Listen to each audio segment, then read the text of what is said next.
Well, good evening, everyone. Well, let me say, yes, it is. It is definitely evening time. Well, thank you very much for attending this Reparations Task Force meeting. My name is Joseph Feaster. I am the chair of the task force. Joining me are my task force members, Antonia Edwards and Lamerchi Frazier. What we've decided to do as a task force, because we want to have our community partners do their presentations. And what we've decided as a task force, this is categorized as a task force meeting, but this is really a meeting of the subcommittee that we've created, which is the Subcommittee for Community Partners, which is chaired by Antonia Edwards. And what she will be doing, and I'm going to like to be able to pass the microphone to her at the appropriate time, is to have her conduct the balance of this meeting. But before we do, I want to ask the chief of the Racial Inclusion Department, Marian Jelly, to come forward and say a few words on behalf of the city. I always like to start these meetings as well with some background, so I'm going to do that. So, Chief, please. Thank you, Chair, and hi, everybody. Nice to see you, some of you again. Nice to see some of you for the first time. I'll be hanging out in the back, so please, if you have any specific questions, happy to answer them. I just want to give a couple of updates. We are looking at a rollout of the Phase 1 report in late summer. So we're looking at September. We have received a lot of your feedback and input through some of these public meetings. And so we want to ensure that we are incorporating some of that input into Phase 1 report. Second, and we didn't get a chance to make this connection in last meeting, we also felt a need to make sure that we were creating this space for our community partners to present their research projects and or whatever specific initiatives they have engaged on in the last year. You heard from, if I'm not mistaken, 5 partners last time? 4 presented last time. Today you'll be hearing from 3. That doesn't mean that's the end of it, but that will be at the end for now. We've just had a lot of different operational issues. This is one of the first times that the city engaged in so many grants and contracts out to community members, and so lots of lessons learned. And so we need to take a step back and analyze how we're going to move forward, especially as the Reparations Task Force moves on to Phase 2 and 3 after the research comes out from our Northeasterns and Tufts partners. I say this because these projects will also be considered for the Phase 3, which is the recommendations that will be written and advised to the mayor by the task force. Okay, so I just want to sort of give a big picture of where we are in the process. I'll be here, our team is here, so please, any questions. But I'm excited to get to know our partners and see the projects. Thank you. Thank you very much, Chief. I just always think it's helpful because I don't know if everyone in the room is up to the knowledge of exactly the task force is, when the task force was formed, what our charges, et cetera. And of course, you can get that information by going on the city's website, but I can quickly run through because the work of the task force is not easy, and it's a work in progress. I mean, we didn't come here with a roadmap. We came here with a concept. There was an idea that came to and really started with the late Representative Conyers many years ago. And on the federal level, he was asking to get reparations considered for so many years, and it never got in. But somewhere in 2022, it seemed to hold on the national level, and there was legislation that was introduced, and in many cities, Evanston, Illinois, Los Angeles, here in Boston, everyone was trying to create a reparations task force, a reparations committee, and if you've seen one task force or one commission, you've seen one task force or one commission because we're all different across the country. One of the things that we started here in the mayor in concert with the city council in December of 2022, created the task force. Task force members were selected by the mayor in February of 2023, sworn in April of 2023, and we've been attempting to do the work that we needed to do in accordance with the ordinance. And I just say to you, go read the ordinance. I'm not going to go through all of the phases, but the reality was, first and foremost, we had to do the research, and we did engage 2 teams, one from Northeastern University, one from Tufts University, and they've been about their work. The next steps will be 2 things, and I always like to skip past one because I think it is really part of the second phase, and that is for the city to articulate what it has done or is doing with regards to addressing some of the things which prevented Black people from being able to participate in the economics, the government affairs, et cetera, in the city of Boston, and they will prepare that. But also, based upon the work of our researchers, we want to be able to engage in a conversation with the community as to what form reparations should take. And that's really, for me, every day tell me, well, Chair, that's not phase 2, but I say phase 2 are those 2 aspects because, quite frankly, the city can, I think, quickly give its information because there's a lot of history as to what has taken place here in Boston. So we're in a stage where we also want to have the community engagement, and that's why Antonia Edwards has taken on that particular task. She, and along with Lamercy Frazier, who also serves on that committee, want to have our partners talk about what they're doing. We'll engage in some conversation, but we really want to give you an opportunity, and as the chair said, yes, as the chief said, we were looking to be able to have these things at an earlier point in time, but hey, as they say, a lot of things, it's not wine until it's time. We want to get it right, we want to do it right, and we want to definitely have community participation and engagement. So we're going to take the time. And I know there are those who feel, yeah, we should have done this and had an answer for this yesterday. I say 2 things that are, at least from my own perspective, in terms of just some realities. One is, in this era of Trump, there will be no reparations programs that will not survive without being challenged. That's first and foremost, and that's fine. You know, Black people, we've been there before in terms of things challenged. If we survive slavery, we can survive Trump as well. But what I think our responsibility here is for us to lay the groundwork, to do the work. So to the extent that there's an opportunity in the future in order to implement a program, a reparations program for the city of Boston, the groundwork would have been done.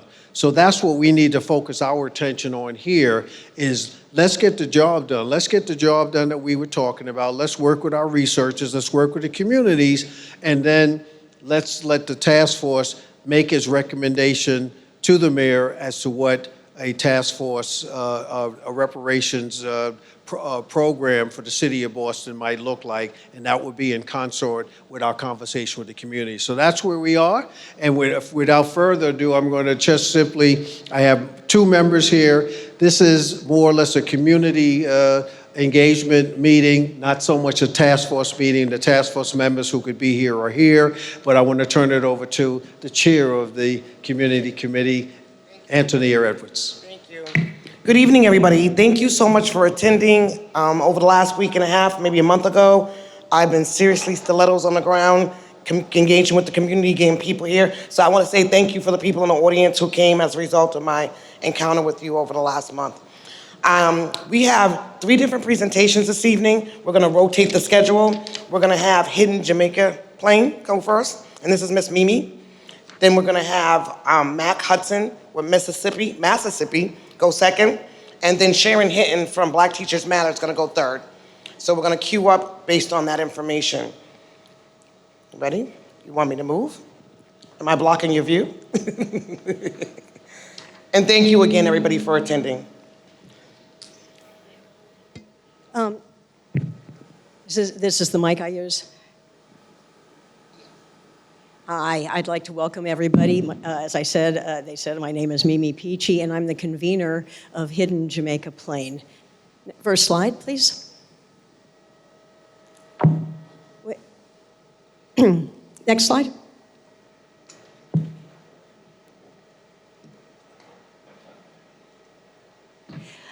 Tonight, what we're going to talk about is Hidden Jamaica Plains research. I'm going to spend a few minutes on who we are and what we discovered about slavery in Jamaica Plain. Then I'll be discussing the project that was funded by the Reparations Task Force, and then talk a little bit about the relationship between reparations and slavery and the reparations and the legacy of slavery with our project. Next slide.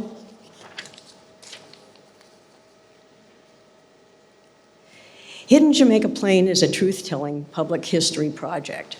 Our members come from organizations around Jamaica Plain, a good number of the churches, schools, historical organizations, as well as just freelance community activists and others. We have two wonderful advisors, Crystal Rollins-Jackson, whom I believe you heard last month, and Byron Rushing, the former state rep.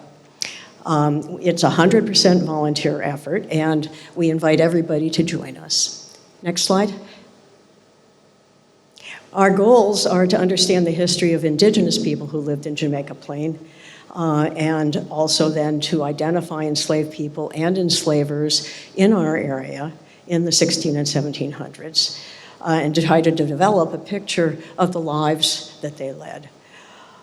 We also intend to move on to develop a history of abolitionism in Jamaica Plain and research other movements in the 19th, 20th, and 21st centuries that made an impact on our Jamaica Plain community and beyond. And of course, obviously, we want to coordinate with our neighboring communities to share that awareness and knowledge, and this is a step in that direction.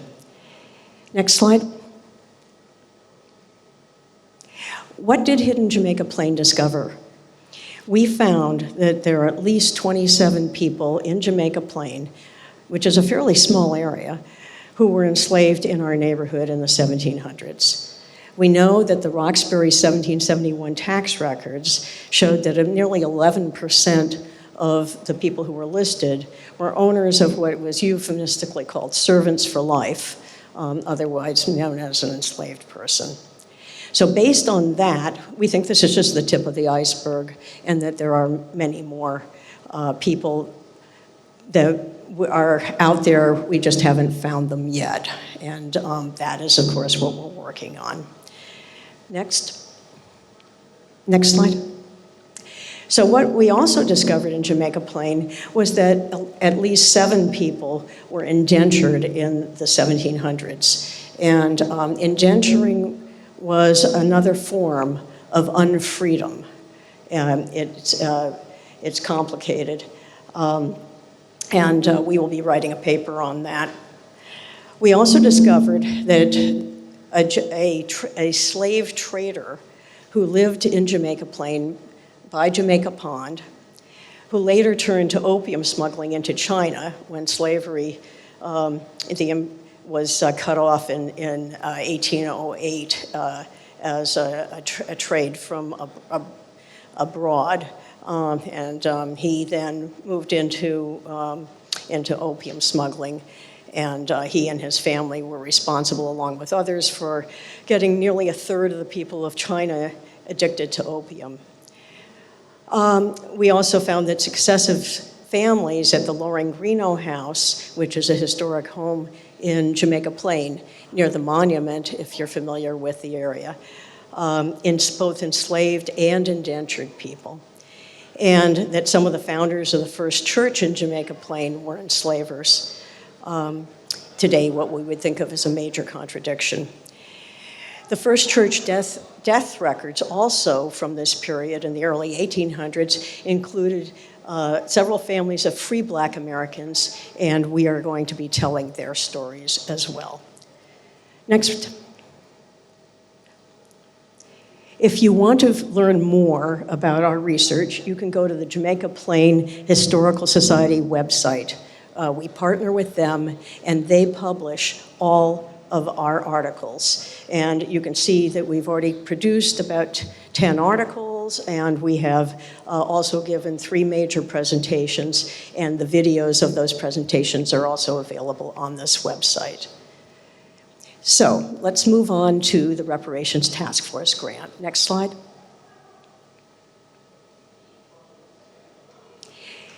We had 3 goals. One was to enable Hidden Jamaica Plain to research and publish an article about slavery at the Loring Greenough House. Loring Greenough House is a historic home that was built in 1760 and had, as I mentioned earlier, successive families who lived there, the Lorings and the Greenoughs, and they were enslavers and also indenturers. We wanted to tell their story. Goal number 2 was to create a web page to honor those enslaved and indentured people on the Loring Greenough House website.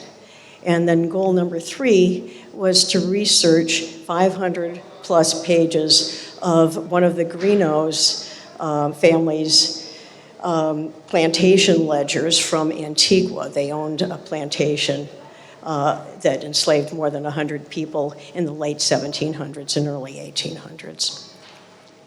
So, next slide, please.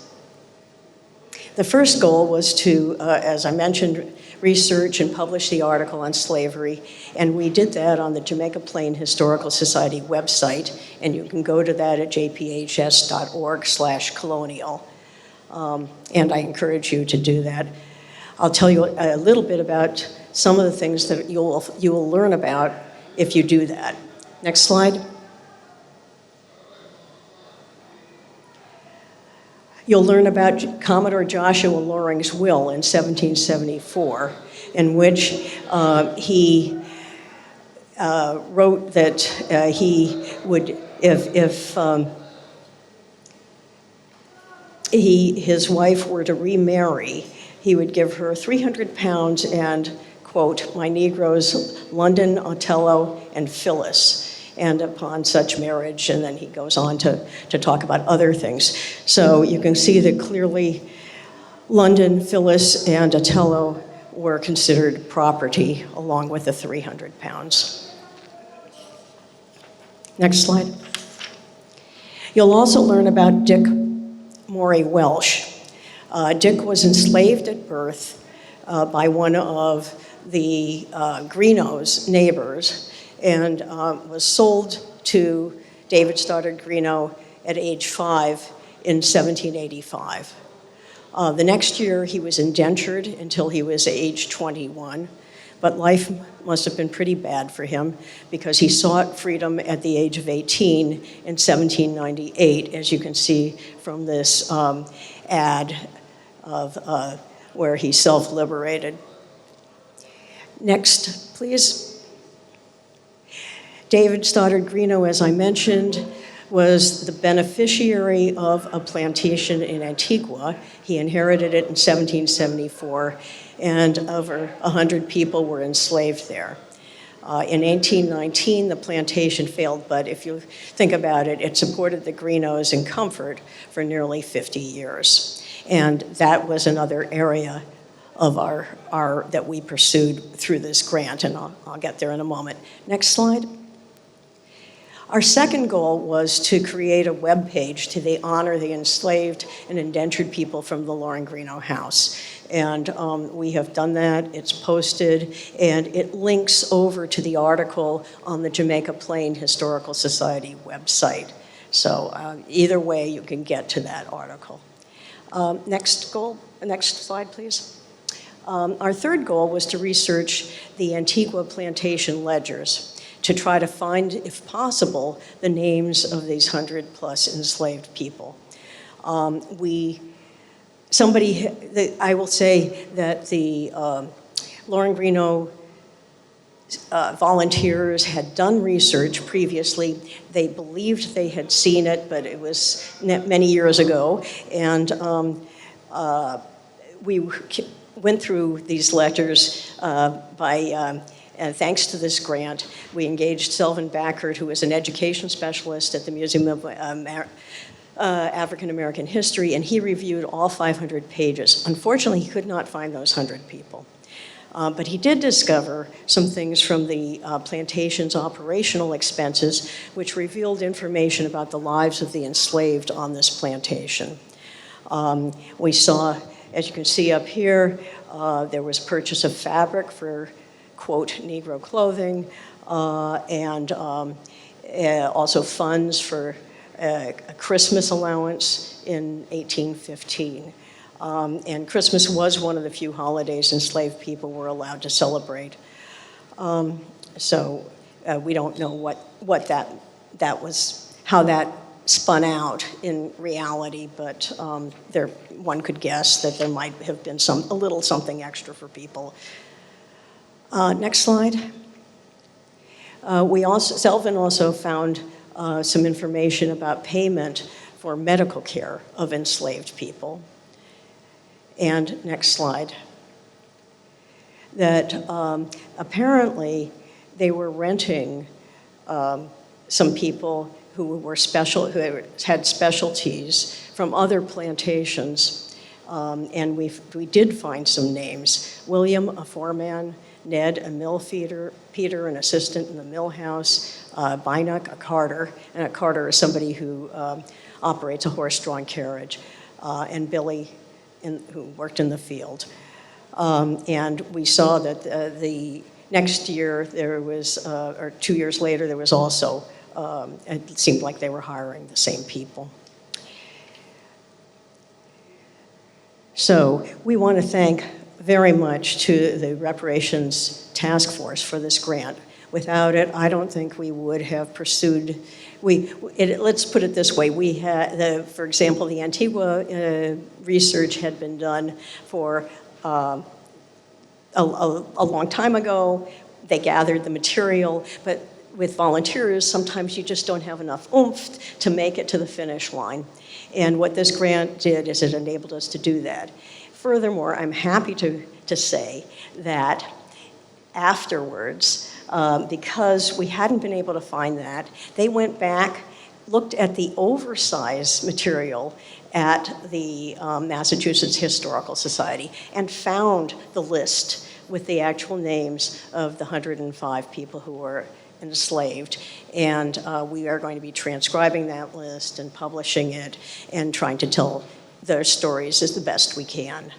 So we thank you for that. This kind of truth-telling about the past helps to set the stage for reparations. If people today do not understand what happened in the past, how can we acknowledge that history has shaped the lives of the descendants of enslaved people and take responsibility for changing the future? So Hidden Jamaica Plain is sharing the stories of the 27 people we've learned about to assist our neighbors to understand and acknowledge enslavement as part of our collective history. I'm pleased to say that we've had 3 large public events that have been extremely well attended, and we've reached through those over 500 people just in the last year or so. So I thank you very much. This project was an important building block in moving our process forward. Let's give a huge shout out to Mimi. Thank you so much, Mimi. I really appreciate you. And Mimi introduced herself to me and then profoundly said that she was really... I'm sorry, I can't hear you. I'm sorry. You were saying that you were profoundly appreciative of the grant, and I want to say thank you as well, too.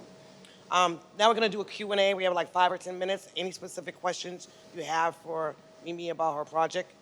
Any questions about the information that you've seen? Hold that right really close and talk. Okay.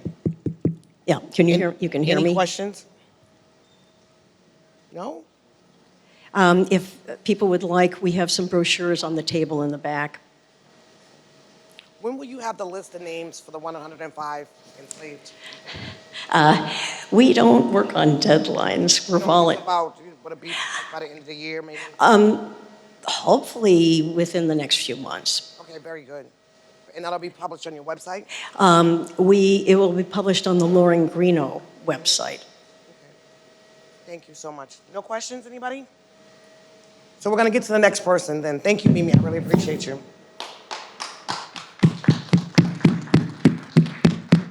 Mac Hudson did a movie and it's being shot by the Roxbury Film Festival, and it's called Mississippi, and it talks about mass incarceration in Massachusetts, specifically those who live in Boston. Am I correct?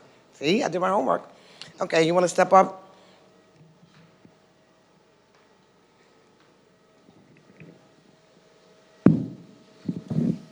Am I supposed? Is this the mic I'm supposed to use? All right. So, gee, this is really loud, right? I feel like I should have been making that much noise when I heard all that background drama going on. But my name is Mac Hudson. I am the. Okay. I can hold it nice and close to your mouth. Okay. All right. I thought it was close enough. Not so. I got it. All right. My name is Mac Hudson. I'm the founder and executive director of Access Mass, which is an organization that deals with racial inequity in the Black and brown communities. One of the initiatives that we had the ability to be able to do in part with funding that came from the Reparations Task Force was a project that we call Mississippi. Now, Mississippi, before I even deal with the name, I think most of us in this room kind of can draw the connotations to Mississippi and the outwardly racism that exists. But I think not many of us profoundly know what happens in the Department of Corrections and most correctional facilities that are here in the Northeast, right? And so this piece is intended to kind of explore the connection of one first, the man what we call John Boone, which is his rightful name. He was the first Black commissioner who actually ushered in a bunch of reforms, which he had to fight then a racist legislators, also a racist staff, administrators, also the union themselves, which were predominantly all white cops who actually walked off the job in protest. This is kind of, for me, when we think in terms of the 13th and 14th Amendment as a direct correlation, right, of how Blacks have been made free by those constitutional amendments, and then all the other maneuvers that we've seen take place in order to enslave them back through a process of criminalization, in which we can see in Boston has really impacted young and Black and brown youth. Well, I was one at 17 years old who were wrongfully convicted and spent almost 33 years inside the Department of Corrections on the basis of that, because of that type of hardcore rhetoric that was, what I would say, by some of our most liberals, who was calling us at the time super predators, which set the landscape up for many of folks like myself and others to be prosecuted as adults. Now, little fun fact for those of you that don't know this, is that Massachusetts has its own set of juvenile laws. It never had the authority to prosecute young juveniles at the age of 17 as adults. Never. But this was something going on nationally, and so it also impacted the way prosecution happened here, and it deprived so many of us our lives, and so many of us that got out later who couldn't deal with what happened to them and ultimately became drug addicted. Most are dead now. So when we think in terms of reparation and the correlation of this project, I want to kind of just frame it for you so that you understand that not only when we think in terms of reparation, as in we never got the 50 acres in the mule, but we're still not getting the actual entitlements that are guaranteed to us under state law, which makes what John Boone did relevant, and then all the historical fights that happened after the fact by folks like myself who inherit that struggle that came from the legacy of John Boone. So with that, I just want to show the first slide. This is John Boone and Francis Sargent, former Francis Sargent. This is the man who at the time was commissioned by this governor to come from the feds to actually start a reform because he was successful in implementing it elsewhere. And when he did, that reform was called the 1972 Omnibus Bill. You'll hear some folks say Chapter 77 actually is the bill that ushered in all this correctional reform, which also dealt with community corrections, meaning that you would start from high security and work your way all the way down to the lowest form and then integrate into society so that you wouldn't feel alienated from society, but you become a part of society. It acclimates you. Well, I can tell you for sure, if we can go to the next slide. I can tell you for sure, through these people's experiences who makes up this discussion of Mississippi, that not only it impacted the black males in our neighborhood, but it impacted the women prison also. And much of what very little known fact is that even today, women who are incarcerated still don't get 90% of what the black men's prison receive today, because there's not enough of them to make enough ruckus loud enough to be heard, right? Unlike the male prison, we can force them into lockdowns and secessions over a course of time, and some of us is going to come out of that with sustained brutality, but nonetheless, some form of change is going to happen. If it doesn't happen through there, it happens through litigation. And then litigation, as Malcolm said, it's like going from the fox to the hen house, right? Like, it's really like that. But in retrospect, when I think in terms of what this project links, we have, and I think we continue to experience, overt racism, right, in Massachusetts at its highest form. And when I look around, even in this audience, I don't think in Massachusetts we really truly understand either that we're under attack or how we should be responding to that attack. And as a result, we end up with many of our babies, our women, in situations like this. So I'm sorry, sometimes I can get a little bit distracted, but I want to kind of emphasize the importance, because the link for me to Mississippi is that in Mississippi there was overt racism, and they stood on that, and they meant that. In Massachusetts, there is this great disguise as if we are above that, but as we saw in the stages of busing, back in those who can remember busing, we are not above that. And that has continued on systematically, even in some of our most vulnerable places, which is in prisons.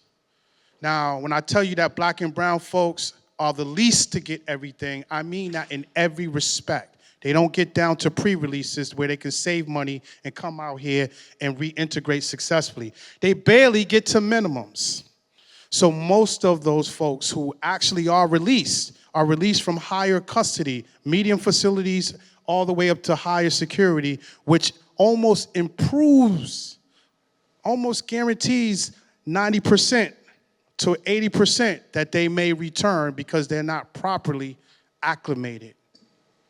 Now, just to give you a brief example before I bring up my guests, so that you understand what I mean. If you had to be in a room smaller than the bathroom and had to share that with another person who can literally smell you in every which way possible, right? And I'm talking about having to use the bathroom in front of that person. I mean, real dehumanizing stuff, right? And then they give you a set of rules in order to address impropriety, anything that's improper, yet when you use those rules, you get nothing but not just disrespect, but you get retaliation. What does that do to the mind of an individual that comes back out here in society who is asked to play by the rules, right? What rules are we talking about exactly? And when do these rules apply?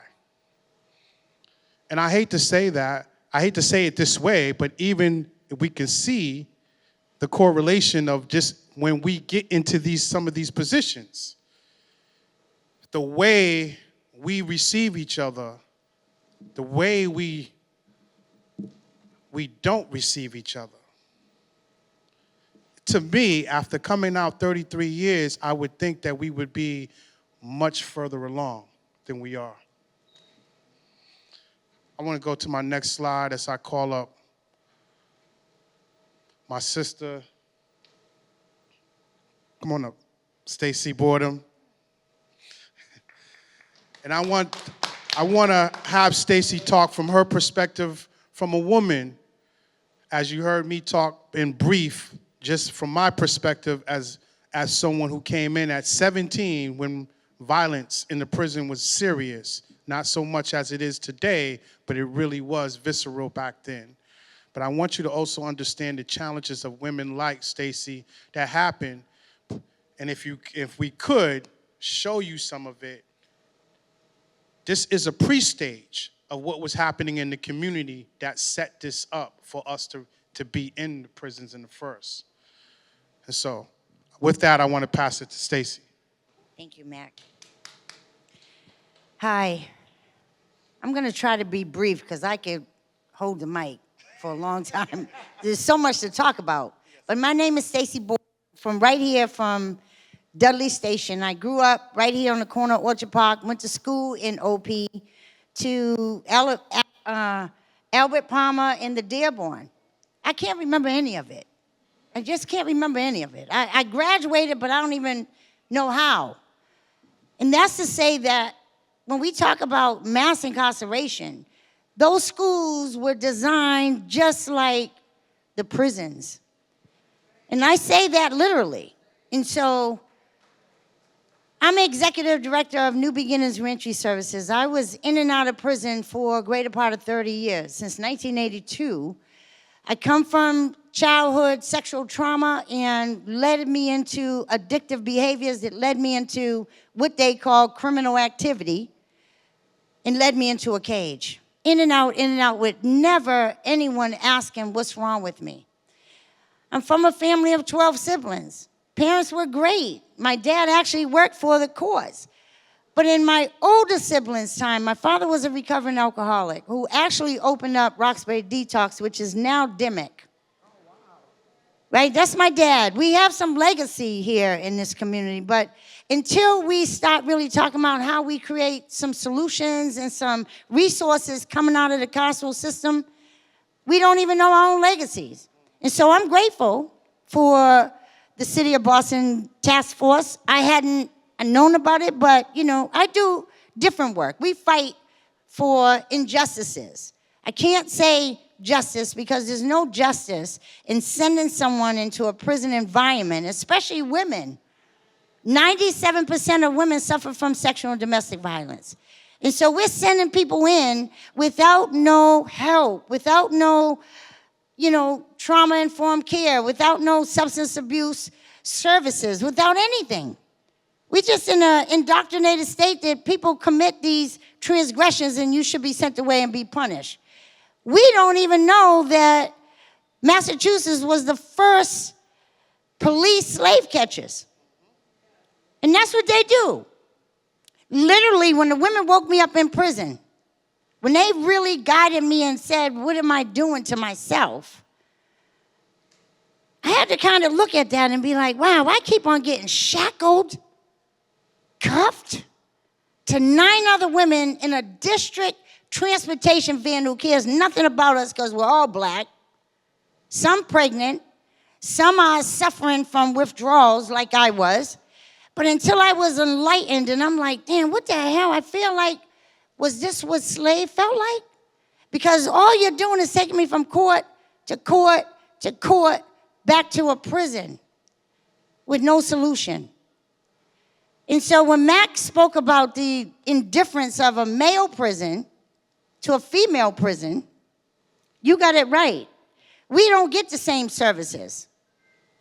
I'm saying that from a personal experience where I was asking for some solution for a young woman who was needing to bury her father.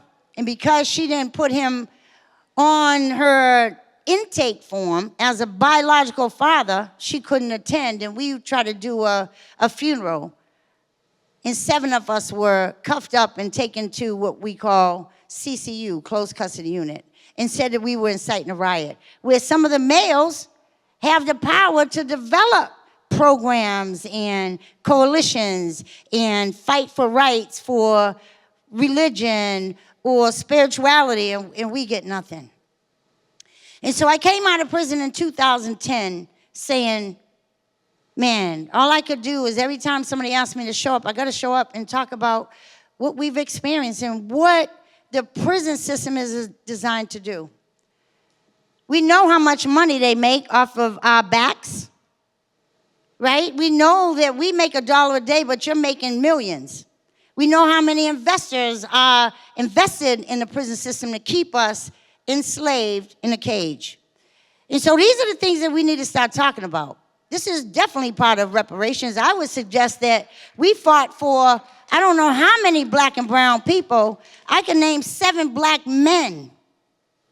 I was behind 3 of them that helped them come out of that prison environment. One was in prison for 47 years, wrongfully convicted. His name is Raymond Gaines.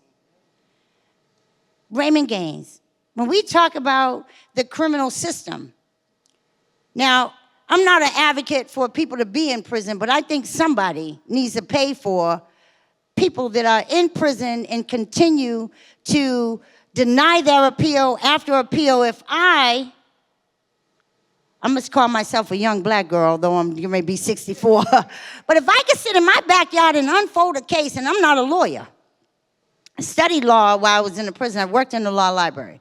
But I unfolded this case, and I can't imagine how we have an appellate team, a judiciary system that can continue to deny somebody's rights. I continue to say to Mac, how many times are we going to be denied the right for reparation or compensation? We have a whole system of police brutality, a whole system that is run by association. Police association union is big. More money goes into that than in our community. We have a whole correction association, and more money, there's one correctional officer to one person in prison. We spend $267,000 just in Framingham on one person per year. We need to really look at that. And so that number is supposed to come to our community, to our individuals, to our descendants. And so I could keep going on and on because there's so much to talk about, but I'm grateful. Thank you for this. Thank you for letting me be a part of and sharing my story of the Boston Police, that where it starts with the police report. And if you don't cooperate, like giving them a blowjob or showing them our breasts, that's my part of this documentary. And so thank you, Mac, for even allowing us to be a part of this and bringing awareness to those injustices. I love you.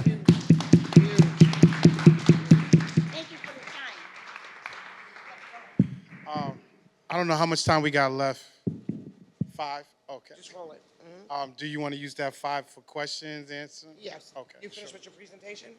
Yeah, I mean, I was just going to summarize it to say that, like Stacy said, what they call a MCUFU is the Correctional Officers Union, but Department of Corrections right now is getting over $800 million. I'm sorry. $800 million, and that budget is increasing every year, even though the population has dropped down to 6,000. It went from 12 to 6,000. And now, with that, from what Stacy was trying to explain, is that for one officer is 50 incarcerees for one officer. So if you got 2 officers per unit, that's enough to watch over 100 incarcerees. Yet, we have an increasing number of sergeants, lieutenants, captains, and then overtime, overinflated overtime that continues to bloom. Not the fact, and in where black and brown folks are situated out there, those communities get to claim black and brown residency out there as a way of bringing income to their communities. So it becomes a wide hustle at the expense of all of us. And we can't see how they use our trauma and harm to divide us against one another so that we become a community apart rather than a community together. And with that, I just want to end. Thank you. Give a huge shout out to Stacy and Matt. 35 years in prison, then exonerated, am I correct? 33. Actually, no, they finally paroled me, saying that they looked at my transcripts and agreed that my the identification made against me was suspect. And So now I'm in the process of actually trying to get the case addressed. Okay. So the community engagement project for the partnerships was to bring these voices to the community and bring them to the reparations table so that we can understand the harms and the badges and incidents in our communities from the legacy of slavery. And that's something I'm really big on. And one of the biggest things that I say in the community is we can't get this done without the community. We can have all the research we want to, but if we don't have the lived experiences and we don't have the voices of the community, this stuff does not get done. So I'm in the community every single day, waking up our people saying, come to this table because the table's been set and we rolled out the red carpet. However, without the community voices and these experiences, you would never know that this gentleman spent 33 years in jail for no reason. Or Stacy had to do the unthinkable things, you know what I'm saying, while she was incarcerated. And there's other stories. And then with Miss Mimi, who has a story of all the enslaved people in Jamaica Plain. So I take this stuff really serious. This platform was put together by the mayor. No other mayor, no other political official has done this. And this is our time to step up to the plate and speak up and have our voices heard. And so I just want us to continue this and bring friends and bring family. We're kid friendly, we feed you. And so it's just really important that we get these messages to this table. Everybody in the community is working in silo. Everybody's doing something over here, they're doing something over there. This is where it needs to happen. Because my colleagues, who are very distinguished, are about to get ready to read reports with me, and we're gonna make recommendations. And if you don't bring those concerns to this table, you're not gonna be heard. I'm being perfectly honest with you. And what I don't want is, because I'm everywhere, for somebody to tell me, Antonia, you didn't think of this. Antonia, you didn't do this. What about that? Because if you're not at this table with me right now, don't talk to me afterwards. I'm very serious. I have people calling me every day telling me what to say to my colleagues, telling me what to say to the city. I'm not a dummy on a ventriloquist lap. I want to hear from the people in the community, because I can tell the story because I know it, I've seen it, I grew up here, but my voice in telling your story is not as important as you telling it yourself. And everybody doesn't have the same lived experience. I've seen it, I've had my own lived experience. I can tell you what I've seen and how I grew up here, where I seen gentlemen in the corners with their pants and their underwear at their ankles. I can tell you the over-policing. I can tell you the discrimination that has been received, you know what I'm saying, from day one, the blocking of education, the blocking of employment. I can tell you everything that went on in Boston, because I know it inside out. But I'm only one person.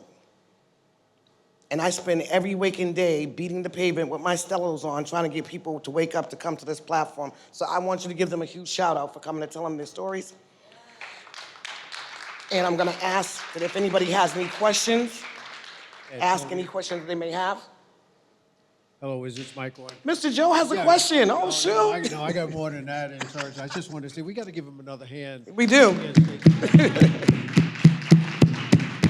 the reason why I'm standing, really to give you your props. Granted, what was talked about in Jamaica Plain is consistent with what we think about when we start talking about reparations in terms of what, what we have not received, what we feel that we're entitled to, et cetera. But you have raised up an important issue, which I think that most people in the community wouldn't even think about. Now, I'm one for, I deal with I consider returning citizens my ministry. So I think about people who have been incarcerated, how they get integrated back into the society, and what role we have to play. So you've given me something to think about as we talk about possibly addressing the issue of reparations, we have to talk about what's happened in the correction system. We have to talk about what has happened in the criminal, as you say, Stacy, can't say the criminal justice system, the criminal injustice system. So I just want to thank you for raising up this issue, because I think for the most part, many of us would not have considered it. Right, exactly. So does anybody have any questions for Mac or Stacy? What's your channel? I just want to say I was very impressed by the experiences that you share with us, that you brought this to the fore, because it is one of the harms that has been the impact of slavery from the 1600s. Yes. And it continuously haunts us. I used to work in New York with the Nation of Islam Prison Services, going into the prisons with women, with art, with the men, with art. And what we meant to those who were incarcerated was a beacon, was a light. And that what you have shared with us tonight gives some force to how we all can stand for the against the injustice that is being perpetrated on us right now. Continuously, our youth are being incarcerated for no reason. Nothing that we shouldn't be able to take care of within the village.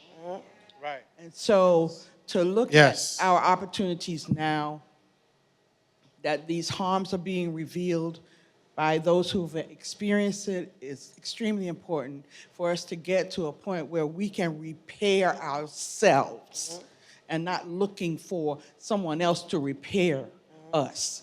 We are our own charge. And so thank you so much Thank you. for bringing that to our attention. Thank you. Thank you. Thank you. And one of the biggest factors in our community is the intergenerational trauma that stems from the legacy of slavery through the badges and the incidents. And the descendants of slaves carry the stain of slavery. And so we have this perpetual, systematic oppression that came from the actual original enslavement. What the change? What's the bondage? I mean, after slavery, people were incarcerated. Back then, convict leasing, also the chain gang, just for not being able to have a place to live because they left the plantations. And then, like, Came out with the ID. If you wasn't found without an ID, then they can detain you. in Massachusetts, yeah. Yep, and then that Exactly. detention would lead you to incarceration. The fugitive slave laws. We, as descendants of slaves who are American freedmen, have always, always suffered these incidences of lack of freedom. And so I want to commend you for being so strong and being able to put your life back together after being thank you. incarcerated for like 33 years. I just don't know what I would do. I'd probably just pass out. You know what I'm saying? Miss Grace in the back, you have a question? You want the microphone? Go over there, honey. If you can go over there. Do you have a question too? Just roll up a little bit for me, Jeanette. Just roll up to the microphone right here. Okay. I want to know, where can I find the movie? So our film has been accepted in the Roxbury International Film Festival. So this is the only reason why we haven't been able to screen it tonight for you. I know that we've been assigned the hybrid. I can't think of the name. The Hibernian Hall? Hibernian Hall. Thank you, Hibernian Hall. So what we hope to do through Reparations Task Force is release the date that it's going to be screened over there, and you're welcome to come. Can we promote it? Yes, absolutely, sure, absolutely. Because I really wanted to see it. I'm sorry. I really wanted to see it. I was sick the day that you were revealing at the Reggie Lewis Center. Yes. And so I'm really proud of the fact that it is in the Roxbury Film Festival, but we would love to see it. Yes, but we're going to be screening it all across Roxbury, Dorchester, also across Massachusetts, to create a larger conversation in and around racial equity. So, Do we have a date or an estimated date? well, no, not well. Afterwards, we're gonna set those dates after the original screening And at Roxbury. when's the original screening? So right now, I know it's the end of June, early July. We don't have a concrete date, but as soon as I do, I'll notify. Can you keep Khalid informed, because that's something we really want to see? Yes, absolutely. Thank you. Absolutely. Any other questions, anybody? I think it was Miss Grace. We have a couple questions from the viewers at home. I was going to ask you about the laptops. Yeah, what's going on the Zoom? Because you know they're texting me, right? We can't hear. Hi, thank They you. will let me know. Thank you for all the work that you have done. I just had a question, and if you have the statistics for incarcerated people here in Boston on the number of incarcerated people who have IEP, individual education plans. Most of the students from Boston Public Schools that have the IEP plans and no pathway to graduation leave schools unable to read, unable to write. So we have like multiple generations of people who they have had children and their children have IEPs and their children can't read. And this is an issue we have, IEP pipeline to prison that we need to address. And these people and families have IEP and they're disabled. So they're locked in poverty. It's a generational thing. And so I just want to bring that to your attention in your work. And hopefully that we can address this IEP pipeline to prison that's been helping, and that we can also bring resources to these families who are locked in poverty and locked into, many of them don't have IDs and stuff like that. And the only way out some is a life of crime.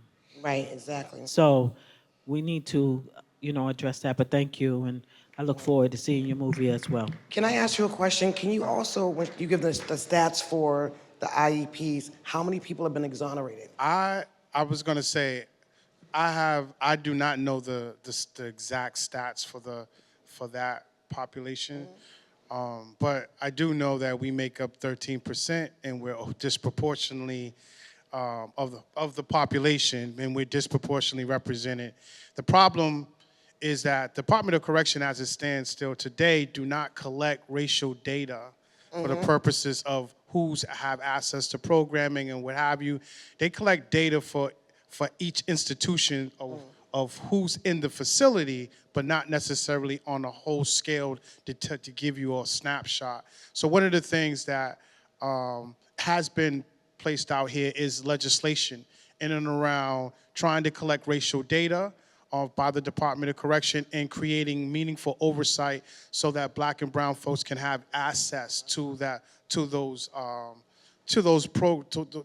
entitlements in those programs. And so I know, and I can speak from my own experience, that coming up in the Boston schools, I was a byproduct of the Reaganomics, where all those programs and social services were cut. Families were poured into the streets from the federals. But as a young child, I did not know that that was the impact that I was living, and where drugs were now dropped into the community, as well as access to guns, which created this environment of, all what became known as gangs. And why I said became known is because if you go back into the newspapers, you'll see that when media started coming around asking us about the concepts of gangs, that was foreign language for us. Exactly. We was telling them what gangs. We just grew up on the street. But because it was solidified over the media presence over the course of time, they started to buy into the idea of that. And it served as another vice, as another way to funnel us into prison. But that is an example of the school pipeline to prison. that was happening and still happening on many levels. Can I ask a question? I don't know if you heard me. Do you know how many people have been exonerated after spending like the football numbers in jail? Like, Well, I don't have the exact numbers, just but an estimate. there has been a great number since 1995 until the present. I would say closely to over 100 and some. Right. We have Sean Drumgold. We have Yes. Sean Ellis. I can't And think of all the others those I'm missing. cases were, and this is a well-known fact.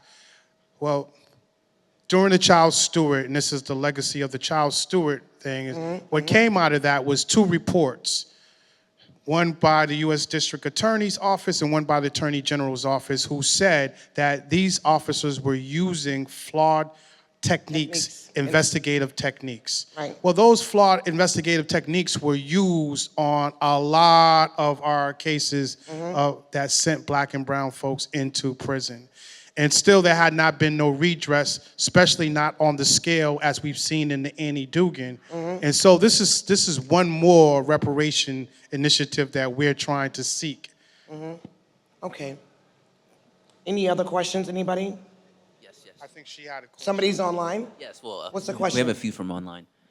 Ernest Russell wants to say, quote, he said, can you ask the speakers if they can change one thing about the legal system, what would it be? Asking the question from a reparations stand force. Boston can't stop crime, however, they can change laws. They can. And I know Ern. He's in Minnesota. Hi, Ern. How are you? So I'm gonna let Stacy answer that. I don't want to share all my time. Well, the work that we do at New Beginnings Reentry Services is all healing. So if there was one thing that we need to change is really dismantling this system and bringing a restorative justice healing model. If I could just keep it that simple. Yes. Right? We need more restorative. Sending somebody away to prison isn't a solution because we're out here advocating, we're changing laws. And they're going to come home. How do you want them to come home? And that's another You haven't given them any resources from the beginning, right? Which led them in or led me in. You could have sent me to treatment, right? We don't talk about or differentiate someone's transgression to mine. But honestly, if we can sit out here and create a whole model, we have a whole house on Gaston Street that we bring people out of prison and we help them reinvent themselves through the world of arts. I like what she said about art, right? Restorative justice, art therapy, counseling, substance abuse, education. This is what we should be doing, and the state should be doing that. So dismantle and revamp. If you're going to hold people, have them in a healing center in a restorative way. Can I ask you a question since you mentioned that? What do you feel about the mass incarcerations as a result of the crack epidemic versus now looking at the opioid epidemic? Well, you know, when he spoke about Reagan, if we really look at law and we look back at the 74 crime law, right? They charged black and brown people with a crack law. Right. But white communities were sent away for powder cocaine 7 months versus 17 years. Right. Right? So if we look at the laws in itself, and we even talk about Camarina's story. Reagan, there's a movie you all really need to see. It's Kiki Camarena, who was a federal agent who went to Mexico, but you hear Reagan on the movie talk about get back to the black and brown communities. I'm going to watch that tonight. Kiki Camarena, you gotta pay attention to what they do to black and brown people. Our children are going to prison. I have one case right now that I got a call. This kid works a job in Norwood. They said he stole $38.36 candy. They called me. They wouldn't even give the brother an attorney. You have a right to due process. What is going on? So I reach out to the team. And they're trying to force him to take either community service or a fine. I'm like, for what? You didn't give him a lawyer. And now you want him to have a criminal history and he works a job. Wow. You made him sign. I got the documents in my phone. You made him sign a waiver saying that I have money I could pay for my own lawyer, but nothing is filled out but his signature. Oh, wow. I have it in my phone. This is what they do to black and brown people.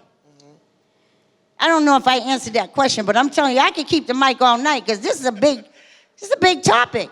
So A lot of us don't want to talk about it because a lot of our children, we carry a lot of shame around. Right, we There's do. a lot of big stigma There's a lot of shame. of drugs and alcohol and incarceration. We don't know how to talk about my child's in prison. No. I have to talk about it. Right. I have to talk about I come from sexual trauma at 7. That's It led me into drug addiction, raped at 18 because I was in the street. Boston police beat the shit out of me. Excuse my language. No, I got you. Someone could have gave me some help. And so we're out here. Every time you come out of prison, we're like, come on, let's go. You ain't going back.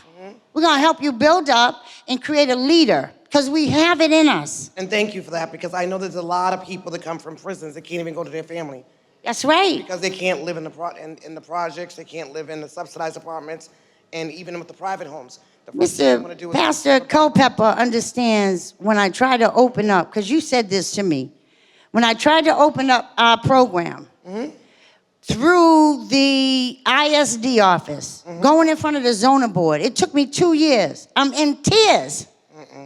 I'm in tears. What do you mean you don't want us to be back in our own community? No. No, they don't. What do you mean we can't open up a reentry program and help people heal? I come from here. I cause harm here. We can heal here. We don't need to continue to go to other communities and let those communities get money. It belongs in our community. It belongs in our community. Thank you so much for sharing. Are there any more questions on Zoom? Yes, one more. Well, that's okay. Just wanted you to know you got like 7 different comments of being praised. One of them. Oh, that's what I'm talking about. You know, it's, See, Kali, we picked them right? the last question, a nonprofit organization. His name is Rudy. He wanted to see how he could partner with you guys, possibly. You want to share the information? Oh, sure. I mean, you can contact me at accessmass2022@gmail.com. Yes. Or you can go to accessmass.org and reach out to us through that way. Let me give Stacy. We have a whole new beautiful website. I'm happy he said that. So check out www.newbeginningsreentryservices.org. He can come along. We need the help. Can we give a huge, huge shout out to Stacy and Matt? I really appreciate you. Okay, here comes the queen. This is Sharon Hinton from Black Teachers Matter. She has a whole presentation she wants to give. She's acting shy, but she really isn't. Powerful sister.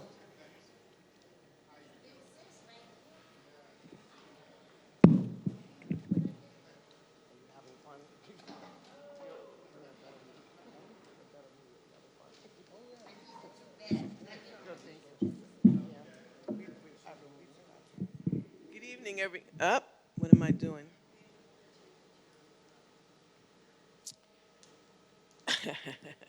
She doesn't know who I am, right?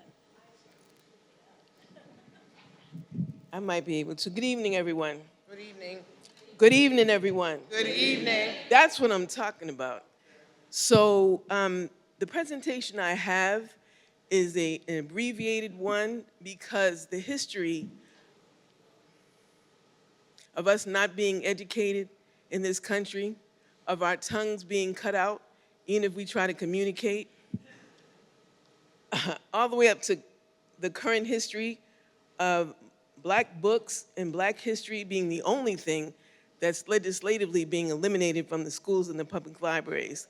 So this is I apologize, it is a brief presentation. There are libraries and books, but I wanted to focus on the community schools in the Black community, and I tell you why. First, I have to acknowledge my ancestors, one of whom is my father. Let me tell you how close me and Stacy are. Oh, wow. There's a person that worked with her whose father was killed along with my father. Wow. My father has a little plaque around the Embrace statue. Carnell Eaton. My name is Sharon Hinton. I am the executive director of Black Teachers Matter. I'm an educator of over 45 years, good Lord. getting my doctorate in education from Northeastern University. My daughter is a student here. But I was born out of the struggle of being black in America and being a female. Amen? Amen. I appreciate you all being here. And even though I see empty seats, there's souls in these seats. I have to acknowledge Pastor Culpepper. This man is unapologetically black. Can we change it to the next scene? Next slide. So I have to acknowledge the Reparations Task Force, which made it possible for us to do these presentations. Stacy and I and everybody in here, we're here for free. But it cost us to be here. It costs people to be here. It costs us to be here. The people that come after us, is costing them. So I acknowledge the Reparations Task Force. I specifically acknowledge this queen over here, Antonia Edwards. Thank you. And where's Khalid? Thank you. Khalid Mustafa, he's around here somewhere hiding. There he goes. Khalid Mustafa is a special, you're new. I don't even think he's been here a year. Special projects manager for reparations, the mayor's office of equity and inclusion. Lori Nelson, who's the senior advisor, also Maya. There are people in here that are putting it together, people on the task force. If it wasn't for them executing this, no money would have come back to the community, to us directly.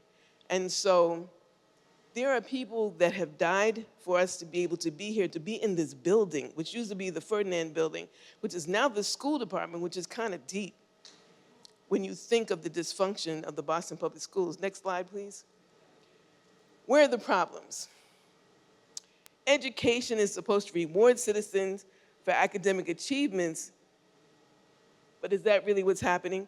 Right now, black women are the most educated group of people in this country. We've got more master's degrees, we've got more bachelor's degrees, and yet we still don't get paid for our educational status, for our experience. We are still the low people on the totem pole, and we're the most educated. And now this current administration with the Orange Menace is trying to say you can get jobs and not even have a degree. This person who donated to the Orange Menace and the Muskrats doesn't even have a degree, and she is the head of the Department of Education of this country, dismantling the Department of Education. Just when we come up, they say, oh no, that doesn't matter anymore.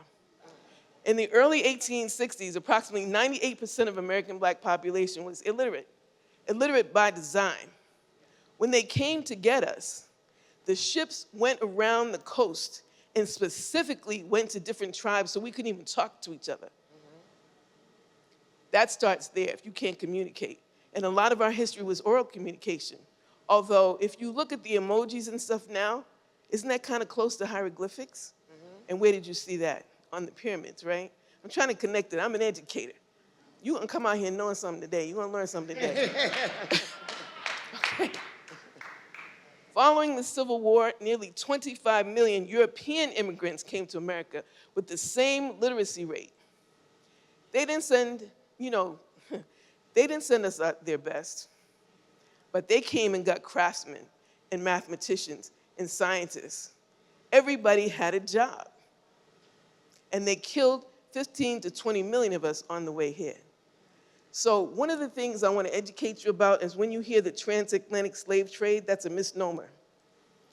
It was more than just the triangle trade, it was global. The other thing I want to educate you about is that, and I've heard it as a teacher, that slavery here was the same everywhere else. The devil is a liar, pants on fire with gasoline drawers. It was not. It was not generational the way it was here.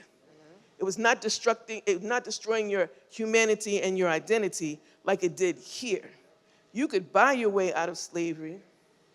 You could marry your way out of slavery and all the other forms of slavery. You could not do that here. And generationally, if you were a slave, a woman, your kids would automatically be slaves. That is not the same form. I don't care what they tell you, right? Within 30 years between emancipation and the Plessy versus Ferguson, separate but not equal kind of thing, decision of 1896, blacks and European immigrants were about the same, but there was a difference because you had Black people, we have never given up. Never given up. We never liked slavery. We never agreed to it. We never gave up. And we always tried to communicate, and we always wanted to learn, even when our lives were at stake, which is what it was. It was illegal to teach someone who was Black, a slave, how to read. Right, that's true. And for those Christians in the house, we ain't gonna talk about how the Bible was used to continually subjugate us. It was a slave Bible to tell you that you're supposed to obey the master. This is not in these notes, but I'm gonna tell you. In the Bible, God had skin, Jesus had skin like bronze and hair like wool. Now think about what you've seen in the Ten Commandments and the movies and the TVs. So Blacks' literacy rate was reduced. However, the public school system, Boston had the first public school system in this country, was always designed for Black people to be better educated slaves. Never to be the owners, never to be the managers, never to be the industry builders. Now, my father, go to the next page, please. The results in the 1950s, white high school graduates earned more than a Black college graduate. That is still the same, proportionally. 1960s, following the Black Civil Rights Movement, Blacks only earned 67 cents of the dollar of whites. This is not talking about women.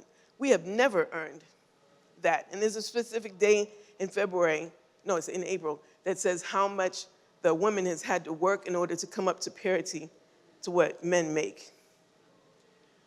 Wealth and other inequities continue primarily because planned inferior education provided to Blacks was never designed to give us a countervailing power to offset the racism to which we deal with every day.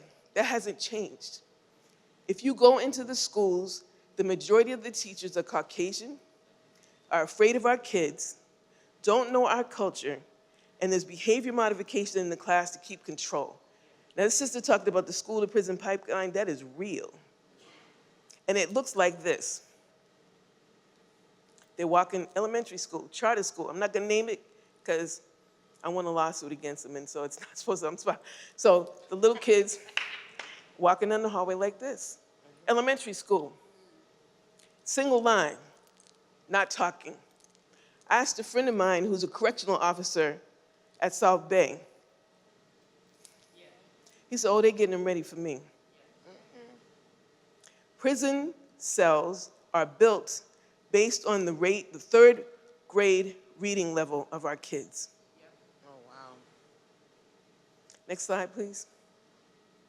America's first public schools following the Civil War were established to educate the influx of immigrants to become leaders of industry, business owners, professionals, and members of the managerial class. Blacks were educated to be the workforce. Across America, corporations are taking over Black and public schools under the guise of supporting the voucher system, charter schools, privatizing public services. Now, this is just an estimate, and this was from Powernomics, Dr. Claude Anderson, which was written 20 years ago. He estimated $100 billion 20 years ago. New Orleans, remember Hurricane Katrina? New Orleans became the first fully charter school system in this country, and they used the natural disaster to take it over and wipe out all the Black teachers. 1954, Brown versus Board of Education. All of a sudden, they want to integrate the schools. They wiped out all the Black schools, all the Black teachers and administrators. Where are we at now? Look at the disparity and achievement gap between Black and white students and Asian students who are white adjacent now in Boston public schools. 1974, Judge Garrity.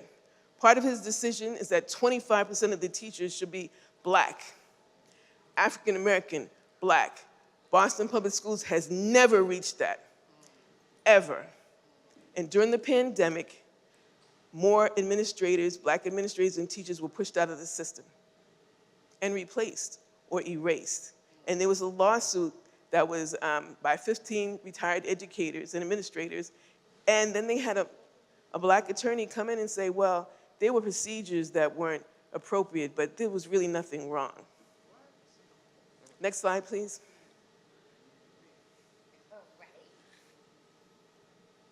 Oh, go back. Go back, just one. Yeah. When you talk about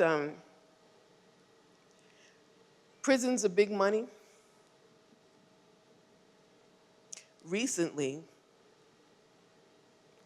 the president of El Salvador and the Orange Menace, I hate to even give his name like energy, were in the Oval Office talking about returning this father who is innocent. And the president of El Salvador said, I'm not returning him because they're paying us. There are whole economies of cities and towns in this country that are built on the prison industrial complex. They have to keep us in jail. And like this brother said, how are we only 13, 14% of the population with 60, 70% incarcerated? At one point during the 70s, the incarceration rate was going down. And then you had legislation change. The school to prison pipeline is real. I'm a teacher. I'm in the class. Now, I got some black mamas in here, you're gonna relate to me. When young people act up, we got that look. I use that in class. I don't have to put you on automatic suspension or detention. You're not acting up because I look like you, your auntie, your mama, and I'm like, right? But they want us to put our kids on detention and suspension and kick them out of schools. Now let's talk about the students who speak more than one language, and English is not their first language. The majority of teachers do not speak more than one language. How are you going to teach someone who doesn't speak your language? When I taught at Madison Park, and I'm teaching television production, there are kids sitting next to kids trying to speak in their own language. How do I know if he understands it enough to be able to translate it to him? If the kid comes late, detention. Don't show up, detention. There was a Caucasian teacher. I'm in the classroom with the teacher. I'm the only black teacher teaching English language arts and history, and a white teacher in front of a full class of black and brown students talking about the golden age said, how did America get its wealth? And don't say slavery, because that's the wrong answer. I was about to lose my job. I had to put the book up, and all the kids turn around and look at me. That's what black teachers are dealing with. Now let me be clear, all skin folk ain't kinfolk. Some people look like us are a problem. I have a master's degree in education, a master's degree in management. I was going for my third master's degree in public health. I'm getting a doctorate in education. My daughter, I had to advocate for her. I'm on the parent side council, the school side council, advocating for her, and this random white chick comes up to me and starts talking about policy out of nowhere. My daughter had a cast on her arm from an accident, and she's walking up brick and stone steps, and I'm watching the teacher. The kids are walking up the step to get in the classroom. The teacher, instead of looking and watching at all the students on the steps, she's in the class with the classroom, and I'm wondering what happens if one of these kids fall down, and one of them is mine. I watched for 2 days. I was saying something to the teacher, and some random chick comes up to me, well, I don't think you know what the policy is. And then I said, excuse me, this is an A and B conversation. I'll see you later. Policy, I'm on the school side council. We set the policy in the budget. I'm the parent of the parent side council. I have a master's degree in education. Who are you? I'm saying that because there is a system that wants to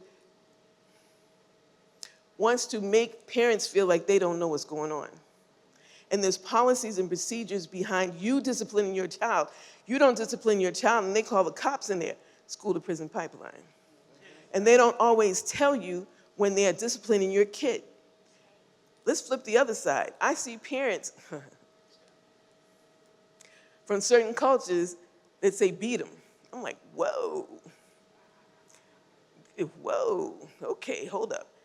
On the other side, our kids are traumatized by what is happening to them. I had kids in my class who were coming late because they were on their own and they were living with a relative to try to pay the rent, or they weren't coming to class because they had to go cross gang lines, and the response from the school is put them on detention. So the kids don't want, these are teenagers. Some of these teenagers have kids of their own, and they're not set up. The system is not set up to understand what our kids, and it over-sexualizes our kids, and it makes them adults. when they're in the elementary school. They over-sexualize our kids, traumatizing our kids. And our kids are kids. Some of them are taller and hairier than us, but they're in the 8th grade. So we need more black teachers, consciously black teachers. Next slide. So even though there was an attempt to support the newly freed population in the states through the Freedmen's Bureau, I'm jumping like centuries, y'all, sorry. During the Reconstruction period, I have some books in there, I have books in my house. There were no measures to put in place, really financial reparations, not for us. Everybody here, the Japanese, the Germans, everybody got reparations but us. They still get them right now. That part. No programs were ever established to supply basic education and professional training to the newly freedmen and freed women. I put freedmen, yep, freed women. Reparations for slavery and the slave trade, transnational and comparative history. When you look at the history, and I love history, first off, let me just say, and this is not a part of my notes, but I'm gonna put it in here. Black people cannot be prejudiced. I'll say it again. Black people cannot be prejudiced, cannot be racist. You know why? Because we're not prejudging you. We're basing and making judgments based on your history. We're not prejudging you. We see what you did. 400 years of what you did. So excuse me if I'm a little hypersensitive to how you coming at me on the job, Becky, Susie. In the school that I was teaching, a charter school, they had the whole 7th grade curriculum on slavery, taught by white women. And there's some white women that can be socially conscious. Some of them got it going on more than people that look like us. All skin folk ain't kinfolk now, hold up. That wasn't the case at this particular school, but when you have no representation, a limited representation, and I want you guys to be conscious of what you're seeing, what you're taking in, because we are the ones that have to protect our kids. We're the ones that have to hold people accountable. I'm a teacher, and they want you to, let's go to a diversity workshop. I don't want to go to a diversity workshop and be the only black person in there because they want me to speak for all y'all, and I'm like, this is my opinion and nobody else's opinion, but I don't want to even talk. Because I know, depending on what I say, all of a sudden I'm not going to get promoted. I may get terminated. I may get fired. All of a sudden I'm one of them angry black women. I'm really pretty kumbaya. Stop pissing me off. Stop messing with my kids.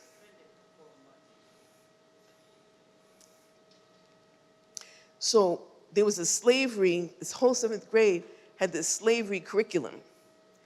And they were researching primary, secondary, tertiary sources, first, second, third, right? Looking at the accounts of Nat Turner, Nat Turner's rebellion. All black and brown kids. So part of the professional development is to look at other kids and look at other curriculums and look at other grades and how the teachers were teaching it. There were no black teachers teaching slavery. So I'm talking to the kids. So what do you think from reading this story? What do you mean, miss? Whose perspective are you looking at this from? Is this first-hand information? Is this second-hand information? Is this third? How do you feel? Oh, man, that's messed up what he did. That's messed up what he did. Really? That's messed up what Nat Turner did? Not understanding the context of he's trying to liberate himself. So I said, okay, well, I don't understand what you mean. Okay, let's look at this story. You're in your house with your mother and with your father and with your brothers and sisters. Somebody kicks in the door, shoots your dad, rapes your mom, throws your brother out the window. Oh, hell no, hell no. That's Nat Turner. Now tell me how you feel about that now. You understand what I'm saying? That perspective and that critical thinking is not happening in our schools because it's there to control them. The difference between, my father was one of the architects of Operation Exodus, which became, God bless you, which became Metco. He differed with Ruth Batson and Ellen Jackson. He differed philosophically because he said, Metco should only be a temporary solution while we build our own schools because the enemy is never going to teach you how to overthrow him. 50 years later, 30% of our kids are reading at third grade level who are in middle school and high school. There's still a persistent achievement gap despite Judge Garrity, despite Brown versus Board of Education, despite the new technology. Why are our kids not achieving? And it's because it's not designed for our kids to be their best self. My father took me out of Boston Public Schools, and I went to Beaver Country Day School. All female, all wealthy. There's a difference between rich and wealthy. Rich, you brought yourself up, started from the bottom, now you're here, you got money. Wealthy, you've always had money. Your money has money. You never see a time when you won't have money. And you are being trained to run your grandfather's or your daddy's industry. That's wealthy. It's a different mindset. When I get taught to be able to come in here because I'm running stuff and you're gonna be working for me versus let me find out how this works so I can be working for you. Our kids are in these public schools to be better educated slaves. Now the community schools, can we go to the next one? We have to go through these. The first school, African school, 1798. Boston's African school opened to teach free black children outside of the white system. It began in Prince Hall, right? And by the 1800s, it moved into the New African Meeting House. You can go down there, however, the $51 million cuts from the Orange Menace has cut libraries and museums, and the National Museum of African American History is in danger of being closed. Next slide. The Abiel Smith School, 1835. Joy Street is here. It's the first public school for black children, endowed by philanthropist Abiel Smith. If you know, opened a new brick building, it's still down there for now, although they're being threatened with funding cuts too. Next slide. The Phillips School, 1855. The Phillips School on Pinckney Street, Beacon Hill, was built in 1824 for white children, but it became one of Boston's first integrated schools. That's after, precedent. All this stuff didn't come, so don't believe the lie about, oh, we just felt guilty and we let y'all in. No. No. Next slide. Some of y'all are in here old enough to remember Elma Lewis. And you remember what's now a church, and it was a synagogue in the building behind it.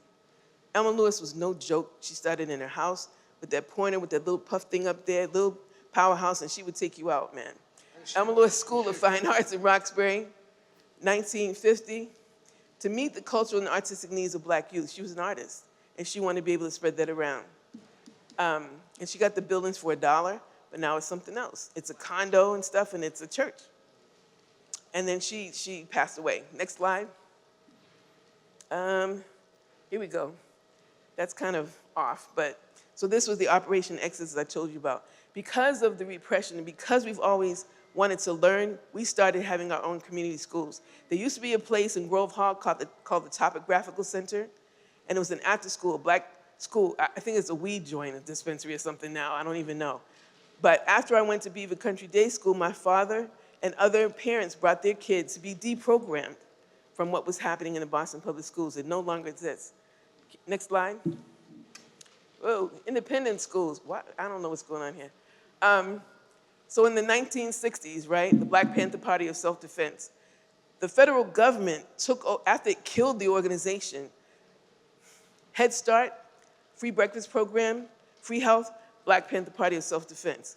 Don't believe those lies that the government came up with that. They never cared about us. They still don't care about us. So Roxbury has, go back. So Roxbury has a lot of schools. Freedom House had a school. There was Bishop Yarborough. She had a school in a church. A lot of the churches, you would go there after school, and the Nation of Islam.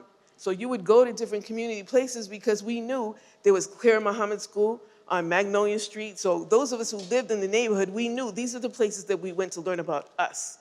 So we saw a real map of Africa. So we heard what was really going on with us, how beautiful we were. And so there, the Page Academy, when I was in high school, two of my classmates went with Angela and Joe Cook, and they started the Page Academy. It's still there. But a lot of these schools and a lot of these after-school programs is not still there, right? Next. Boston busing, good God. So just as a heads up, the next piece that I'm doing for the partnership grant is a piece on desegregating Carson Beach. I worked in Columbia Point. I was there when it was a cop riot. And a lot of the people, the difficulties, a lot of people have died. Mel King is dead, Tom Atkins is dead, Bill Owens is dead, Gloria Fox just died, and they were there. I met her in Columbia Road. So there's a video piece that I'm working on now, trying to grab people And so whenever we do this again, which I'm encouraging you guys to do these presentations again, you'll be able to see that. Mayor Kim Janey, she talked about being in that kind of a school. So there are people that are still alive. I just turned 70. Black don't cry. Shout out. My generation, you see me now, fought for civil rights, voting rights. We went through it, and I'm alive in front of you. How long have we been free? I remember that piece, Mississippi. I used to call it Mississippi versus Mississippi. You had to fight your way back across Columbia Road when you wanted to go to Strand Theater.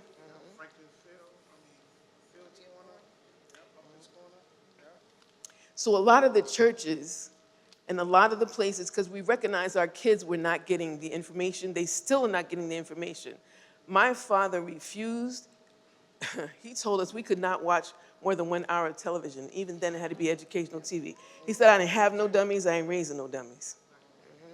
My father forbid us to pledge allegiance to the flag. And I was in the 3rd grade at the Henry L. Higginson, and they wanted to rat-tan me. That's when they could beat you in the basement with the Are you a communist? And I'm in the 3rd grade. Are you a commie? Why aren't you pledging allegiance to the flag? My father told me not to pledge allegiance to a country that treats me like a second-class citizen. Boom! At home. He found me and my brother standing, on the couch, like, when we were basic, right? You had a box could be an airplane, could be a store, could be everything. These kids now gotta have everything out, but we creative, right? So we're watching Cowboys and Indians, black hat, white hat. We're cheering for the Cowboys because they're the winners. That's what you go for. My father said, who are you cheering for? Well, the cowboy, he got a white hat. But you're Native American. You're cheering against your own people. That's the kind of deep programming that we have to do, right? So the grassroots and community responses, the struggle for quality education for Black, Indigenous people of color and students in Boston continues to today. How do you measure and repair over 400 years of miseducation and neglect? When Malcolm X's teacher said, you'll never be a lawyer because the N-word can never be a lawyer, I've been in class. I'm an academic advisor at Northeast University. I had people staring there. Look at the genius that's lost. How do you measure that? Look at the industry, the innovations. Potato chip, Black man. Mailbox, Black man. Ironing board. Look at all the stuff that we created in the middle of when we couldn't own it. Every single form of music was created by Black people in this country. The blues, come on. We were in such pain, we created the blues. Gospel, blues, country, rock and roll, hip hop, R&B, all us. But our kids don't know that.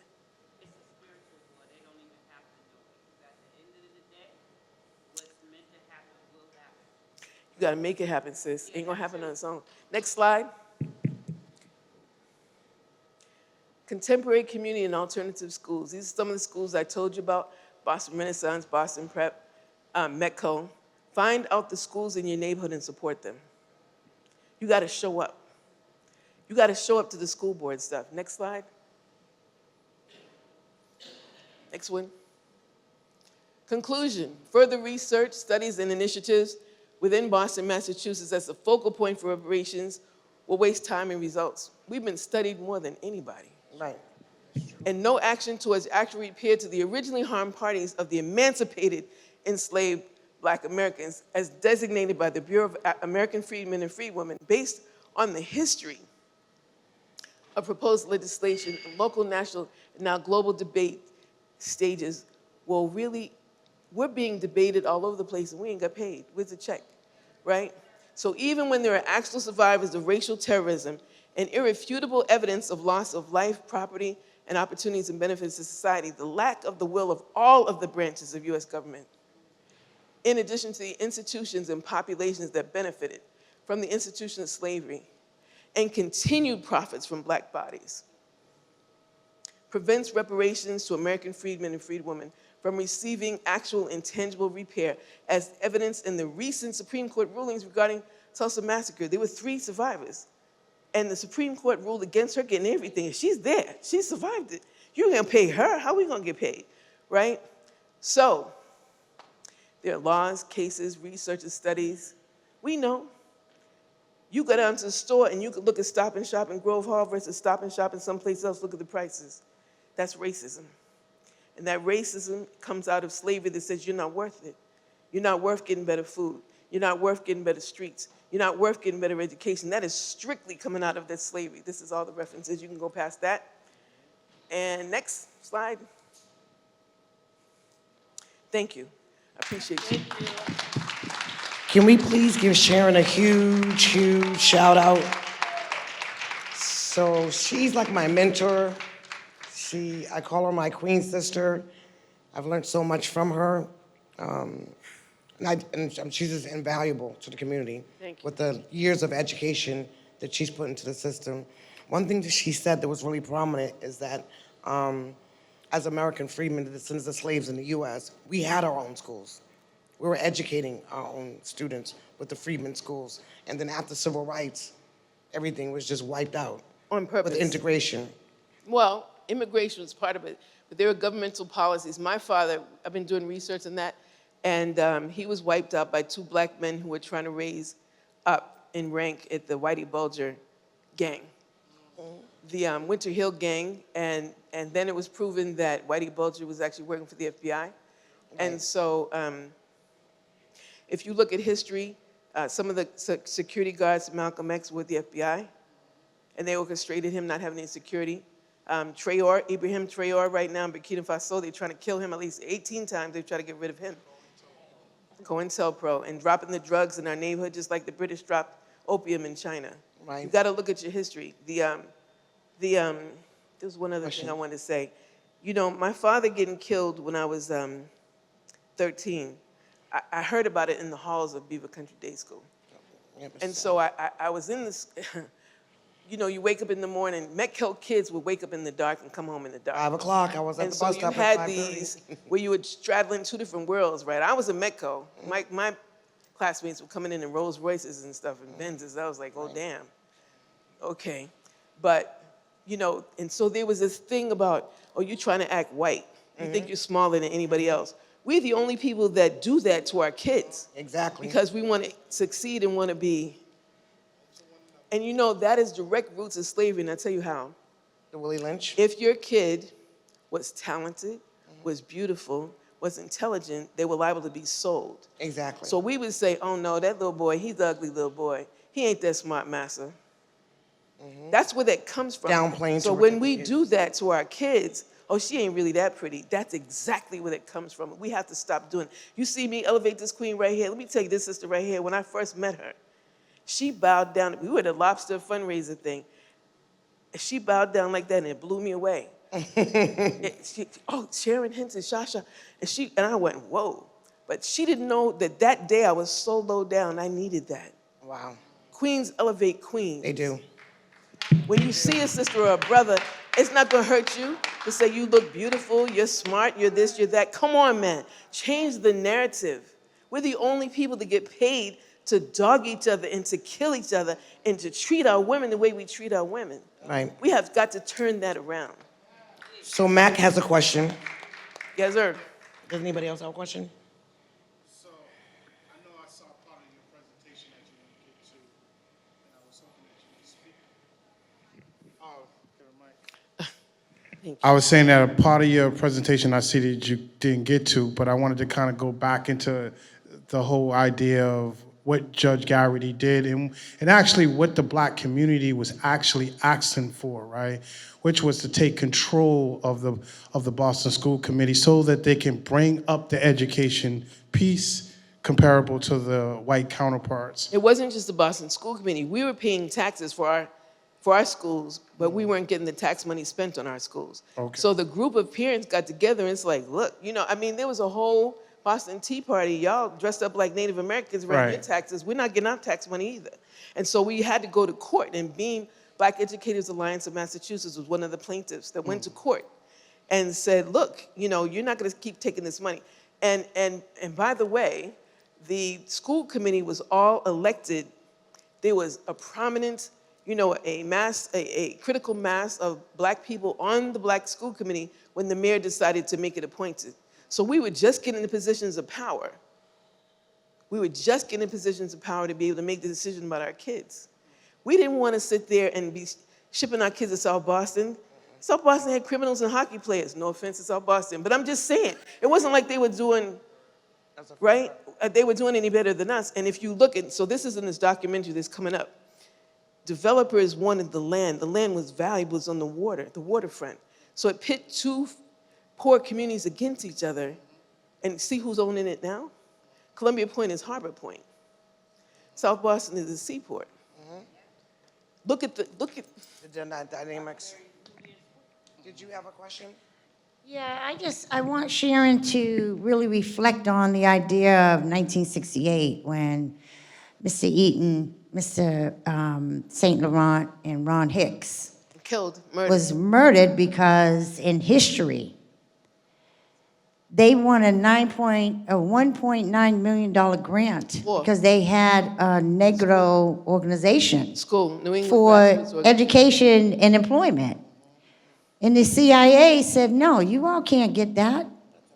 So I don't want to forget, I didn't want people to not understand what happened in this. It was a hit across America for one, but here in Boston, it's my partner's father is Ron Hicks, as to how Sharon and I are so directly connected. So New England Grassroots Organization, and this, woo, you shake every family tree, some nuts are gonna fall out of it. But when you look at the over-incarceration, which started with the 13th Amendment, and so, you know, in the black codes were, so they cut everybody loose. Y'all are free, so what are we gonna do? You can get 40 acres of milk, where am I gonna go, right? So this is how insidious institutionalized racism is. You were working, but we ain't gonna give you anything to survive, so you gotta come back. And by the way, the slaveholders and masters got reparations. They did. Right, so they got reparations, but then, and there's a slave narrative that you guys should listen to, where you hear in their own voice, they say, they just turned us out, like you turn out a mule. They didn't give us no food, they didn't give us no land. And every single time when there were black people who got together, because Tulsa, Wall Street was all about jealousy. When you see all these people getting lynched, it's because they were business owners and they weren't being treated fairly. And how dare you try to question me and what I'm paying you, let's kill you. And we'll fabricate this story about you done mess with this white girl so we could wipe out anybody. Yep. That's what that is about when you look at that, right? So my father and Guido St. Laurent, they were in prison. I was in the Nation of Islam when my father got out of prison. And they had formed this organization, and it was building a communication network across the country. And it was building a school that was for technical vocation so that you didn't have to go back to prison. So you had marketing skills. Back then, you could have a good trade, and it was one person, and you could make a good living. Buy a house and take care, not like now, you gotta have, everybody could have 2 and 3 jobs, and you could barely make the rent. But it was back then, and so the CIA and the FBI were infiltrating all these black organizations and pitting them against each other and writing emails to make it look like they were fighting and everything. And the people that killed my dad wanted to funnel drug money through this organization. My father said, no, this is for the people. And they killed him. They shot everybody in the meeting. They killed him. There were 5 people there, 3 people there, and 2 of the people that killed my father served as his pallbearers. That's cold. That's cold. It's cold. And so when I learned, you know, it's hard not to hate your people when your people do that for you. So when you look at the people that are sacrificing, and he left. I'm running for public office. Pastor Minyard is running for public office. In this district, number 7, you guys have 17 people trying to get Tanya Fernandez Anderson's job. There's 13 people trying to be the mayor. There's 15 people, I think, trying to be at-large city councilors. And we're out there trying to get votes, and people are like, nah, I'm good. Nah, I don't register. Nah, I don't vote. There's a complacency and a lack of hope, and the young people are reflecting that. And we're losing power. The black demographic is the only one that has reduced in Boston. Everybody else is thriving. We're losing. People are losing their homes. They can't afford to stay here. We're not sticking together. And it's by design. This educational thing is by design. It is. So I'm encouraging the task force to continue to do, because I think there's, 35 other people that were going to do presentations. And so to see, we have gems in our community. And the last thing I'll say is that there's an African proverb that says, when you lose an elder, you lose a library. You do. We're losing a lot of elders, and we're losing libraries because we're an oral people and we keep things in our head, right? And even when we write them down, you got people that's trying to, it's like Nazi Germany, they're banning books, they're burning books. Right. What is it about us that is so great that they don't want us to know? So does anybody have any other questions, real quick? Well, I think, no. Sorry, folks, I know. One thing I got to say, let's give Sharon a hand. Thank you. God bless you. I've known her from Northeastern. She says she's 70, I'm 75, so I was classes ahead of her at Northeastern. But in terms of, she has always been, she has a great program on BNN, and as you can see, she keeps it real. She tells the story, she keeps the facts, she is engaged, she is involved. So let's give her another hand for what she has done. Thank you so much. I want to thank, in terms of our chair of the community engagement for the task force, she has done an extraordinary job in trying to get folks. I want to thank all of our presenters this evening. You did a good job. But I'm stepping up to take chairperson's privileges because we said that we would have you out of here by 8 o'clock. Yes. And I'm a believer in keeping the time that we said that we would be here. I think there'll be opportunities to have more engagement for all of you because what's been said tonight is so important as we begin to think about the reparative going forward in terms of a program here in the city of Boston. And as you can see, we are pulling from gems. We heard about Jamaica Plain. We heard about what's happened with folks who have been incarcerated and in prison. We've heard about the school to prison pipeline. These are all things, these aren't new conversations that we've had, folks. It's just we're trying to concretize that. And now we're hearing about what's happening as far as the educational system. So as you can see, we've come full circle. We plan to have more meetings going forward as the chief of inclusion for the city of Boston departments indicated. Our researchers, some of whom are here and have been here this evening, are going to present their research. Because one of the things that I've consistently said, this isn't for the entire task force, that we really can't engage the community until we have the baseline. You got to start from the baseline, and from there you build upon a program, a plan of action, et cetera. So we hope to have that, I think you said in September, Chief, in terms of we would be looking to be able to do that. But there will be a meeting. There's a meeting planned for the 9th if Antonia and Khalid can get some of the partners, because there were, I think someone said there were about 35 partners, was it? There was 40 in total. We've already had 4, and now with this 3, so there's So 7 if we can on the get list. some presenters for that, we'll do it. If not, we are maybe meeting as task force amongst ourselves during the summer, because it's tough to get folks to be coming out in the summer in any event. But stay tuned. We'll definitely have more information on that. And can I just make a Closing statement? remarks? I want to give a huge shout out to Khalid. He is my backbone. I'm his backbone. We did it. Secondarily, the June 9th meeting is going to be about Juneteenth. All things Juneteenth. And so it'll be my understanding and the task force and the city's understanding that we're going to have the true meaning of Juneteenth. And so that's the whole purpose. And that's why we're being very picky about picking anybody who can talk about the real history of Juneteenth. Okay, so we'll have that information out pretty soon. We'll be talking about that tomorrow and finalizing that. But we want to make it a very family-friendly event. We want to celebrate our people in our community, descendants of slaves in the U.S. who lived in Boston or live in Boston. But it's going to be all things Juneteenth and the real history behind the Juneteenth flag and the emancipation and American freedom. And we want to thank all of you who have attended here this evening. We want to thank all of the presenters. There is food, and there are some other soft drinks that are back there. Please take it. We don't want to carry it out of here, so please help us with it. So thank you again, and have a good night.